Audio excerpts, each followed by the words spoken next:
উপগ্রহ চিত্র বলছে রানওয়ের শেষ প্রান্ত পর্যন্ত বিমানের সাথে এয়ার ট্রাফিক কন্ট্রোলের যোগাযোগ ছিল। ফ্লাইট রাডার 24-এর তথ্য বলছে বিমানটি যখন সমুদ্রপৃষ্ঠ থেকে 650 ফুট উপরে ছিল সেই সময় সেটি দুর্ঘটনার কবলে পড়ার আগে বিমানটি মিনিটে 400 ফুট গতিতে নিচে নেমে আসছিল। তার পরপরই লোকালয়ে ভেঙে পড়ে।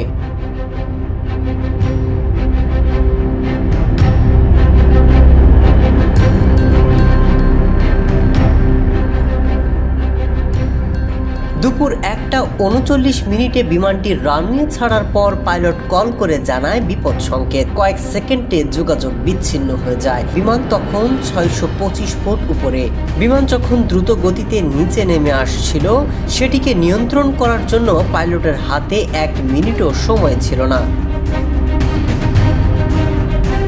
যদি বিমান 35,000 ফুট উপরে থাকতো তাহলে পরিস্থিতি সামাল দেওয়ার জন্য কিছুটা সময় পেতেন পাইলট, কিন্তু সেক্ষেত্রে রানওয়ে ছেড়ে যাওয়ার পর মাত্র 625 ফুট উচ্চতায় বিমানটি উঠছিল, ফলে পাইলট কোনো কিছু করার সুযোগই পাননি।